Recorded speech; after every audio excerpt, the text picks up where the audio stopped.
Hello guys, ayan, bibigyan ko po kayo ng tips kung paano po magpahinog ng langka o jackfruits.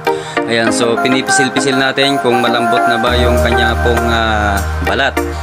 So ayan, pwede na po siyang pasukan sa kanya pong may puno ng tangkay. Ayan, doon po dapat yan sa gitna tayo magpasok para po sa ganoon ay malagyan po natin siya ng kanyang magpahinog na asin. So asin lang po mga lods, mga guys, yung ginamit natin.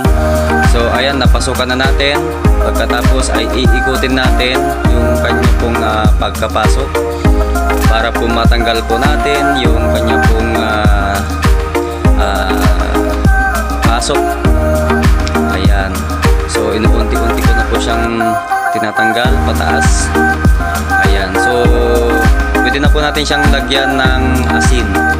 Ayan, so nagkuha po tayo ng asin mga guys, mga lods. Ayan, so ito na mga Kablaga TV. So lalagyan na po natin siya ng pangpabida. Ayan, yan po yung bida natin sa pagpahinog po ng jackfruits o langka. Ayan, so nagpabida po yung aso natin mga guys, pasensya na kayo. Ayan, so natapos na po natin siya nalagyan ng kanyang asin sa may butas po ng pinagpasokan natin at inaalog-alog natin para po papasok yung asin na nasa ibabaw doon po sa loob ng langka. Ayan, so maghintay na lang po tayo ng 1 o 2 araw. May hinog na yan mga guys. So ayan mga guys, hanggang dito na lang po ang ating video. Maraming salamat sa inyong pong panonood. Walang sawang pagsuporta sa aking mga uploads na video. Tcharan!